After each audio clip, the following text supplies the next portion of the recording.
Hello friends, कैसे हैं आप सभी। आई होप कि आप लोग मस्त होंगे, जबरदस्त होंगे और अपनी तैयारी में बिल्कुल व्यस्त होंगे। तो चलिए फ्रेंड, आज का हम लोग का टॉपिक है पाचन तंत्र का पार्ट 3। पार्ट 1 पार्ट 2 हम लोग पढ़ लिए, पार्ट 3 पढ़ेंगे जिसमें हम लोग लीवर के बारे में पढ़ेंगे, पित्त रस के बारे में पढ़ेंगे। ठीक, तो चलिए फ्रेंड, लग चुकी तलब मंजिल की अब खुद को आग में झोंक देंगे। लग चुकी तलब मंजिल की अब खुद को आग में झोंक देंगे और ये ठोकरें कहती है मारा जाएगा। सुन लीजिएगा दोस्त, ये ठोकरें कहती है मारा जाएगा और हौसला कहता है देख लेंगे। क्योंकि हौसले इतने मजबूत हैं कि कोई भी ठोकरे आए, हौसले कहेगा देख लेंगे, जो होगा सो होगा, हम लोग पढ़ेंगे, हम लोग मेहनत करेंगे। तो चलिए फ्रेंड, बिना समय गवाए हम लोग अपना लीवर पढ़ते हैं। तो देखिए, ये हम लोग मानचित्र बनाए हुए हैं, हम जिस पर मानचित्र तो अच्छा नहीं बना है, पर इसको समझने के लिए खराब भी नहीं है। इसी मानचित्र पे हम लोग समझ लेंगे कि हमारे शरीर का कौन सा अंग किस तरफ है। तो देखिए, सबसे पहले हम लोग मुख गुहा के बारे में पढ़ लिए हैं, जो कि हमारा पहला आहार नाल का पहला भाग होता है और इसमें लार ग्रंथियां पाई जाती है। इसके बारे में भी हम लोग डिस्कस किए हुए हैं। आगे जब भोजन उतरता है तो ग्रास तली में चला जाता है, ये भी हम लोग पढ़ लिए हैं। उसके बाद भोजन आमाशय में आता है और आमाशय में आने के बाद यह 4 से 5 घंटे तक रुकता है, जिसे हम लोग काइम कहते हैं। तो इसको भी हम लोग पढ़ लिए हैं। और आमाशय के जस्ट अपोजिट साइड में होता है हमारा लीवर। क्या होता है? हमारा लीवर। तो इसी लीवर के बारे में पढ़ना है, क्योंकि अगर आमाशय के बाद हम लोग आगे बढ़ जाएंगे और इसको छोड़ देंगे तो ये नाराज हो जाएगा, कहेगा कि मेरे को नहीं पढ़ी, आगे बढ़ गई। भाई इसको पढ़ेंगे, क्योंकि शरीर का अंग है, वो भी महत्वपूर्ण अंग है। नाराज हो जाएगा तो फिर दिक्कत हो जाएगी, ना खा पाएंगे ना सो पाएंगे। तो इसको पढ़ लेते हैं पहले, क्योंकि इसको खुश रखना बहुत जरूरी है। तो चलिए, यकृत के बारे में हम लोग आज पढ़ेंगे। देखिए, लीवर जो है ये हमारे शरीर का सबसे बड़ा और सबसे भारी अंग होता है। इसकी यह हमारे शरीर में लगभग 1.5 kg का लीवर होता है। कितने केजी का होता है? 1.5 kg का। लगभग में 1.5 kg का हमारे शरीर में लीवर होता है। इसीलिए इसको कहा जाता है कि हमारे शरीर का सबसे भारी और सबसे बड़ा अंग होता है। तो याद रखिएगा कि ये हमारे शरीर में उदर गुहा के दाईं ओर पाया जाता है। ये उदर गुहा क्या होता है? तो हमारे कमर से ऊपर के भाग को उदर गुहा कहते हैं और नीचे के भाग को वक्ष गुहा कहते हैं। तो ऊपर वाले भाग को उदर गुहा कहते हैं और उदर गुहा के दाईं तरफ हमारा लीवर होता है, क्योंकि बाईं तरफ तो हमारा आमाशय होता है। कल की क्लास में बताए थे हम। तो हमारे दाईं तरफ आमाशय है तो हमारे बाईं तरफ आमाशय है तो दाईं तरफ लीवर होगा, क्योंकि एक दूसरे के अपोजिट होते हैं ये। तो ये होता है हमारे उदर गुहा के दाईं ओर। किस ओर होता है? उदर गुहा के दाईं ओर।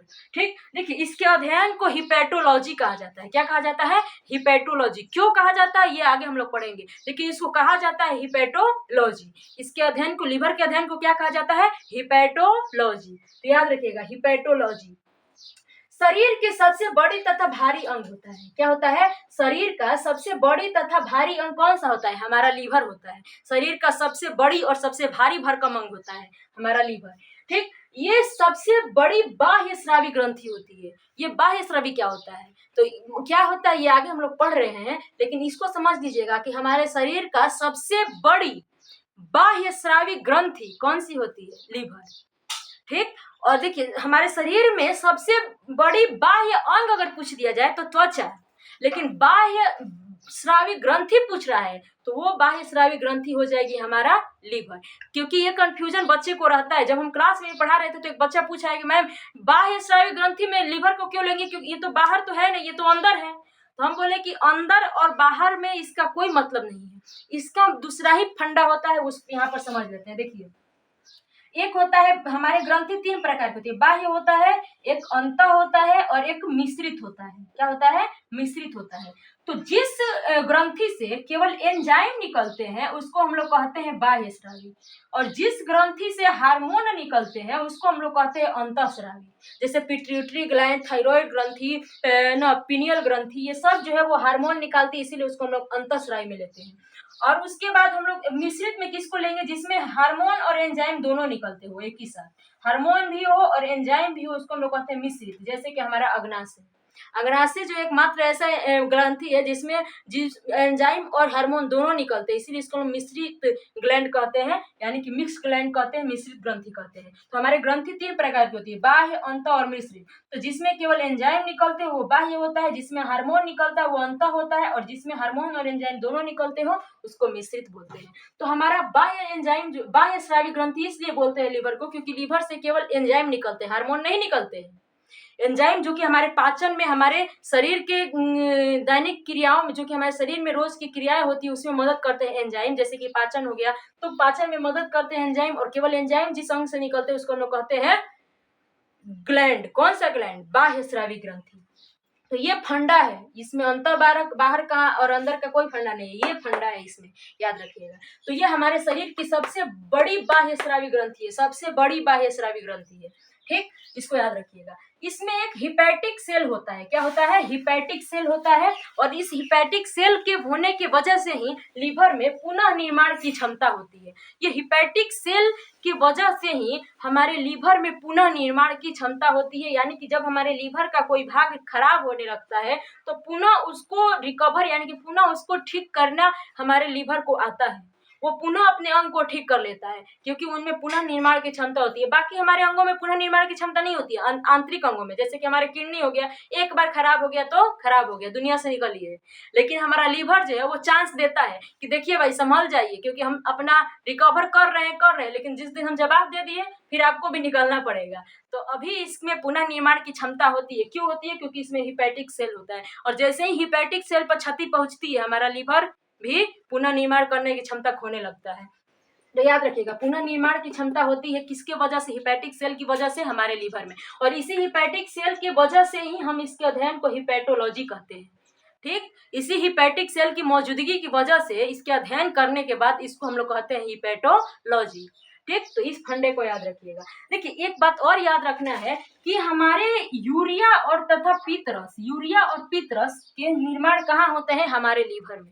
यूरिया हो गया और पित्तरस, इन दोनों का निर्माण होता है हमारे लीवर में, लेकिन पित्तरस का निर्माण तो होता है हमारे लीवर में, लेकिन ये स्टोर हो जाता है पित्ताशय में। ये रहा हमारा लीवर, ठीक, और यहाँ पे इसी में रहता है एक पित्ताशय की थैली, और इस थैली में आकर के स्टोर हो जाते हैं हमारा पित्तरस, ठीक। तो यहाँ पे ध्यान रखिएगा कि पित्तरस का निर्माण कहाँ पर होता है, यकृत में, लेकिन पित्तरस का स्टोर कहाँ होता है, पित्ताशय में।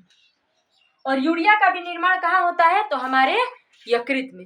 देखिए यूरिया और यूरिन दोनों एक ही जैसे हैं, पर दोनों में अंतर क्या है कि देखिए दोनों पढ़ने में एक ही जैसा लगता है, लेकिन दोनों में आकाश पाताल का अंतर है। यूरिया जो है, यूरिया का निर्माण हमारे लीवर में, लेकिन यूरिन का निर्माण हमारे किडनी में होता है। यूरिया से ही यूरिन बन जाता है, तो इस यूरिन का निर्माण तो हमारे किडनी में होता है, इसको ध्यान रखिएगा, ठीक। क्योंकि कितने बच्चे जो है यूरिया का निर्माण लीवर में होता है, अगर यूरिन दे दिया तो यूरिया ही समझ के मार देते हैं लीवर, गलत हो जाएगा, यूरिन का निर्माण किडनी में होता है, ध्यान रखिएगा। उसके बाद अगला है कि इससे शरीर का भंडारण कक्ष कहा जाता है। शरीर का भंडारण कक्ष किसको कहा जाता है, लीवर को। क्यों कहा जाता है भंडारण कक्ष, क्योंकि इसमें बहुत सारी चीजें आकर के स्टोर रहती है, इसीलिए हम इसको भंडारण कक्ष बोलते हैं। क्योंकि शादी विवाह में एक भंडारा घर होता है जिसमें सब कुछ खाने की चीजें उसी में रहती है, तो वैसे ही ये हमारा शरीर का भंडारण कक्ष लीवर है, जिसमें सभी चीजें आकर के स्टोर रहती है। अगर किसी को ग्लूकोज चाहिए तो ले लो भाई, लीवर में है, किसी को विटामिन चाहिए तो ले लो, हमारे लीवर में स्टोर है। तो ये स्टोर कक्ष होता है हमारा यकृत। देखिए यहाँ पर आकर के वसा भी स्टोर रहता है एडिपोज ऊतक में, ठीक। और उसके बाद विटामिन के ई डी कीड़ा विटामिन भी आकर के स्टोर रहते हैं हमारे लीवर में। ग्लूकोज भी है जो ग्लाइकोजन के रूप में, पहली क्लास में पढ़ाए थे जब कार्बोहाइड्रेट पढ़ा रहे थे, तो बताए थे कि ग्लूकोज जो है वो ग्लाइकोजन के रूप में स्टोर रहता है कहाँ पे, तो हमारे लीवर में। तो इतने सारी चीजें स्टोर रहती है लीवर में, तो इसको स्टोर कक्ष तो बोलना जायज है, तो इसीलिए हम अपने यकृत को ही बोलते हैं अपने शरीर का लीवर, लीवर को ही बोलते हैं अपने शरीर का स्टोर कक्ष, यानी कि भंडारण कक्ष, याद रखिएगा।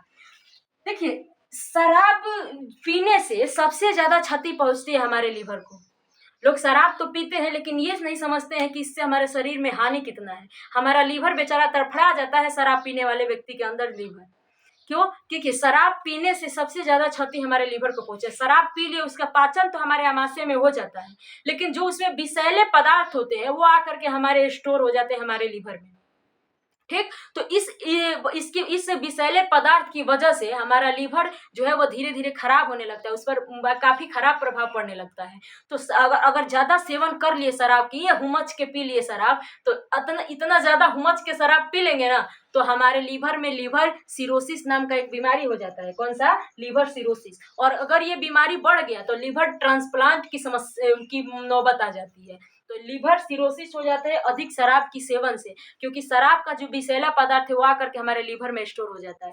जितने भी अगर हम लोग कुछ विषैले पदार्थ खा रहे हैं, पी रहे हैं, तो सबका स्टोर कहाँ कहाँ स्टोर हो जाता है विषैले पदार्थ? हमारे लीवर में।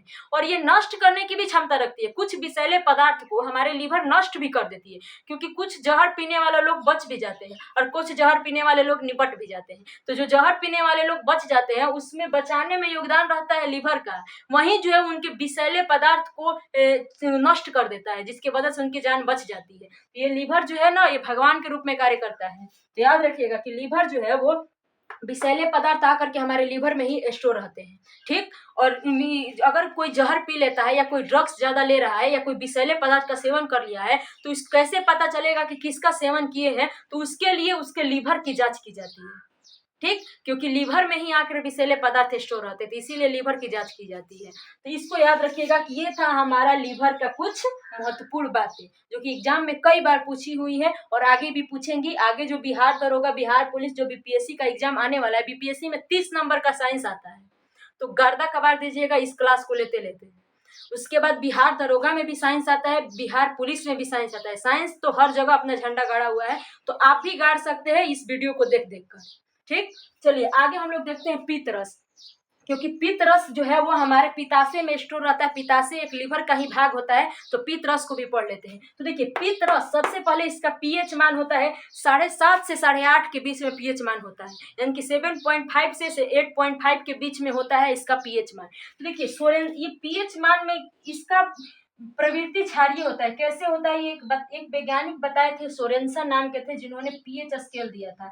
इन्होंने बताया था एक स्केल पर कि अगर कोई 1 से 14 तक की संख्या लिखी थी, 1 2 ऐसे करके 14 तक की संख्या लिखी थी, और बताया था कि अगर किसी वस्तु का पीएच मान 7 है तो वो वस्तु उदासीन है। अगर किसी वस्तु का पीएच मान 7 है तो वो वस्तु क्या है? वो पदार्थ क्या है? उदासीन है। और अगर जैसे ही 7 से इधर बढ़ेंगे तो अम्लीयता बढ़ती जाएगी, पदार्थ की अम्लीयता क्या होगी? बढ़ती जाएगी। और जैसे ही हम 7 से इधर जाएंगे क्षारीयता बढ़ती जाएगी। क्या बढ़ती जाएगी? क्षारीयता बढ़ती जाएगी। यानी कि 7 से अगर हम 6 पे आए, 5 पे आए, 4 पे आए, 3 पे आए, 2 पे आए, 1 पे आए, तो अम्लीयता बढ़ रही है। अगर 7 से 8, 9, 10, 11, 12, 13, 14 किए तो क्षारीयता बढ़ती जाएगी। तो जो पित्त रस है उसका पीएच मान 7.5 से 8.5 यानी कि इधर है, तो इधर में मतलब कि क्षारीय प्रवृत्ति का होता है। तो पित्त रस किस प्रवृत्ति का होता है? क्षारीय प्रवृत्ति का होता है। और ये स्टोर होता है पित्ताशय में। इसमें भी हम बता दिए है कि पित्त रस बनता तो है यकृत में, लेकिन स्टोर होता है पित्ताशय में। ठीक। इसका कार्य क्या है? कार्य बहुत ही जरूरी है। इसका कार्य है कि ये वसा का पैसीकरण करता है। क्या करता है? वसा का पैसीकरण करता है और भोजन को क्षारीय बना देता है। वसा का पैसीकरण करता है, ये 95 लगभग हमारे शरीर के 95% वसा का, फैट का पैसीकरण कौन कर देता है? तो हमारा पित्त रस कर देता है। अगर ये नहीं करता तो हमारे शरीर फैटी हो जाता है, यानी कि हम लोग फैट हो जाते हैं और रोगों का घर हो जाता है हमारा शरीर। तो याद रखिएगा कि पित्त वसा का पैसीकरण कौन करता है? पित्त रस करता है। और दूसरा इसका कार्य क्या है कि यह भोजन को क्षारीय बना देता है, क्योंकि भोजन जब पेट में रहता है तो पेट में हाइड्रोक्लोरिक अम्ल रहता है, और हाइड्रोक्लोरिक अम्ल एक प्रबल अम्ल है, तो वो तो भोजन को अम्लीय बना देता है। और हमारा छोटी आंत की एक खास बात है कि वो अम्लीय भोजन को नहीं पचा पाएगा, तो उसको क्षारीय होना जरूरी है। तो ये हमारा लीवर कहता है कि आ भाई तू आ नीचे, तो आ हम तुझको क्षारीय बना देंगे। तो जैसे ही भोजन आता है छोटी आंत में घुसने की कोशिश करता है, तो वैसे ही इधर से निकलता है पित्त रस, और पित्त रस पित्ताशय से निकलता है और भोजन में मिल करके भोजन को क्षारीय बना देता है। तो इसका दो काम क्या है कि यह वसा का पैसीकरण करता है और पित्त रस को और भोजन को वसा का पैसीकरण करता है और भोजन को क्षारीय बना देता है। इसका दो काम होता है। और देखिए इसका रंग पीला होता है, किसके कारण? बिलिरुबिन के कारण। पित्त रस का रंग पीला होता है और हरा भी होता है। तो पीला होता है बिलिरुबिन के कारण और हरा होता है बिलिवर्डिन के कारण। किसके कारण होता है हरा? हरा किसके कारण होता है? बिलिवर्डिन के कारण। और पीला किसके कारण होता है? बिलिरुबिन के कारण। तो दोनों याद रखिएगा कि पित्त रस का रंग पीला किसके कारण होता है? बिलिरुबिन के कारण। और पित्त रस का हरा रंग किसके कारण होता है? बिलिवर्डिन के कारण। तो ये दोनों बातें याद रखिएगा। हमारे शरीर में प्रतिदिन कितने पित्त रस का निर्माण होता है? तो 600 से 700 मिलीलीटर प्रतिदिन हमारे शरीर में पित्त रस का निर्माण होता है। कितना? 600 से 700 मिलीलीटर प्रतिदिन हमारे शरीर में पित्त रस बनते हैं।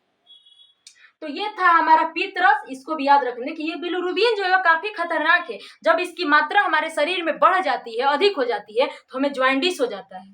तो बिलिरुबिन अगर बढ़ रहा है किसी में तो उसमें जॉइंडिस की शिकायतें आ जाती है। तो बिलिरुबिन जितना खतरनाक है, अगर ये अपने लिमिट मात्रा में है तो सही है, अगर आवश्यकता से अधिक हो गया तो खतरनाक हो गया। क्यों? क्योंकि बिलिरुबिन की अधिकता से हम लोग को अंदर जॉइंडिस की शिकायत आ जाती है।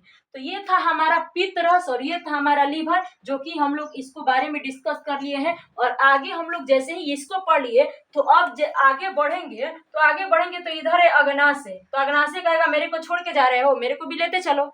तो भाई कल तुमको ले लेंगे, इसको हम लोग कल लेके चलेंगे साइड में, ठीक। उसके बाद छोटी याद पढ़ेंगे, फिर बड़ी याद पढ़ेंगे, फिर हमारा पाचन तंत्र समाप्त हो जाएगा। फिर आगे हम लोग सर्जन तंत्र पढ़ेंगे, बहुत सारी है, उसको हम लोग धीरे धीरे डिस्कस करेंगे, ठीक। आई होप कि आप लोग को ये मेरा वीडियो हेल्पफुल हो रहा होगा, आप लोगों की तैयारी में कुछ हेल्प कर रहा होगा, मदद कर रहा होगा। अगर कर रहा होगा तो वीडियो को लाइक शेयर सब्सक्राइब जरूर कर दीजिएगा और कमेंट बॉक्स में लिख के बताइएगा कि ये हमारा क्लास आप लोग को कैसा लगता है।